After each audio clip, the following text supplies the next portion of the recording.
ایک زمانہ تھا احسن الکلام کے نام سے سرفراز صفدر صاحب دیوبندی عالم ہیں، انہوں نے کتاب لکھی اور انہوں نے ثابت کیا کہ نماز میں سورہ فاتحہ نہیں پڑھنی چاہیے۔ انہوں نے ایک یہ بات بھی لکھی کہ ہم امام کو تنخواہ دیتے ہیں تو وہ ہماری فاتحہ پڑھ دیتا ہے، تو محدث گوندی رحمۃ اللہ علیہ نے جواب لکھا کہ حضرت اگر فاتحہ کے لیے تنخواہ دیتے ہیں اور تنخواہ لیتا ہے اور فاتحہ پڑھ دیتا ہے تو رکوع سجود کے لیے تھوڑی سی تنخواہ بڑھا دے، وہ بھی کر دے گا اور آپ گھر بیٹھے رہے۔ اگلے ایڈیشن میں یہ بات ہی نکال دی، یعنی امت کو بے وقوف بنایا جا رہا ہے نا، پاگل، ان کو دیوانہ، ان کے عقل سے، ان کے ایمان سے، ان کے دین سے کھیلو، ان کو خیشات پرستی میں ڈالو۔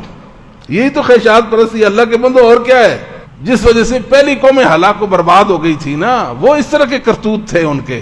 تو کیا کیا کہ فاتحہ کے بغیر نماز کر دی، لوگوں کو ڈرایا اگر آپ نے امام کی سورہ فاتحہ پڑھ لی نا، آپ کے منہ میں انگارے پڑیں گے، انگارے، پتہ ڈر جاتا ہے، یا اللہ میں نے کو فاتحہ پڑھ لی تو میری زبان گئی، جل جائے گی۔ محمد صلی اللہ علیہ وسلم نے نماز فجر پڑھائی، نسائی کے اندر روایت ہے، آپ جائیں نا حدیث کی کتاب کا مطالعہ کریں، آپ کو محمد صلی اللہ علیہ وسلم نماز پڑھتے نظر آئیں گے۔ آپ نے فرمایا صحابہ میرے پیچھے کچھ پڑھتے ہیں؟ تو صحابہ نہیں بولے۔ پھر پوچھا، بعض نے کہا جی ہاں ہم پڑھتے ہیں، الا نفل، ہاں ہم پڑھتے ہیں۔ لا یقرأن احد منکم اذا جہرت بالقراءۃ الا بام القرآن، آپ نے ایک آرڈر جاری کر دیا، لا یقرأن احد منکم اذا جہرت بالقراءۃ الا بام القرآن، میں سورہ فاتحہ پڑھ رہا ہوں اس وقت تو آپ نے قراءت کرنی ہے اونچی آواز سے، جب فاتحہ پڑھ رہا ہوتا ہوں پھر آپ نے فاتحہ پڑھنی ہے اور کچھ نہیں پڑھنا۔ اتنی سی سادی سی بات ہمیں سمجھ لی۔ لا صلاۃ لمن لم یقرأ بفاتحۃ الکتاب، عبادہ بن صامت کی حدیث ہے، بخاری مسلم کی، متفق، اس کا جو حشر نشر کیا گیا اللہ کی پناہ، کھلواڑ کیا گیا اس حدیث کے ساتھ، جس میں جی نماز کا ذکر نہیں، مقتدی کا ذکر نہیں، اس میں فاتحہ کا ذکر نہیں، روکا نہیں گیا، پتہ کیا باتیں ہوتی رہے گی۔ جو راوی حدیث ہے ابن ثابت، عبادہ ابن صامت، ان کے بارے میں سارے مانتے کہ وہ امام پیچھے سورہ فاتحہ پڑھتے تھے، قائل تھے، فاعل تھے۔ تو نبی پاک صلی اللہ علیہ وسلم کی مراد کو صحابی نے پایا یا انہوں نے پایا؟ ان کی زبان سے یہ بات بھی آ گئی کہ عبادہ ابن صامت پڑھتے تھے، اللہ نے ان پر اتمام حجت کے لیے ان کی زبان سے یہ بات نکلوا دی ہے۔ لوگوں کو ڈراتے پھرتے جی لا صلاۃ لمن لم یقرأ بفاتحۃ الکتاب، اس میں تو جی امام اور مقتدی کا ذکر نہیں، پھر کس کے لیے؟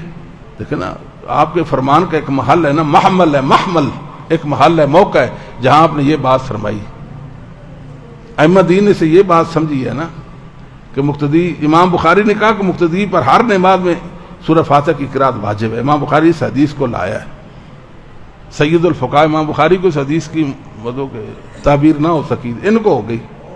وَإِذَا قُرِئَ الْقُرْآنُ فَاسْتَمِعُوا لَهُ وَأَنصِتُوا لَعَلَّكُمْ تُرْحَمُونَ، کہ جب قرآن پڑھا جائے چپکے سے وہ خاموشی سے سنو تاکہ تم پر رحمت ہو۔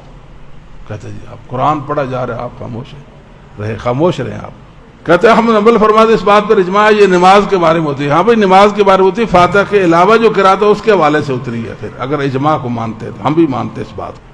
یہ فرمان نبی اور کئی فرمان نبی، لا یقرأن احد منکم اذا جہرت بالقراءۃ الا بام القرآن کا مطلب کیا ہے کہ سورہ فاتحہ پڑھو، اقرؤوا بفاتحۃ الکتاب۔ ابو ہریرہ رضی اللہ تعالیٰ فقیہ امت فرمایا کرتے تھے اذا قرأ الامام بام القرآن فاقرأ بها واسبقوا، امام سورہ فاتحہ پڑھے آپ بھی پڑھے، امام سے آگے گزر جائیں۔ عمر بن خطاب فرمایا جب میں اونچی آواز سے قرات کر رہا ہوں تو فاتحہ پڑھا کریں۔ عباس رضی اللہ تعالیٰ عنہما جو مفسر قرآن تھے، اللہ معلمہ تعویل القرآن، اللہ عبداللہ بن عباس کو قرآن کا مفسر بنا دے اور قرآن کی تعبیریں سکھا دے۔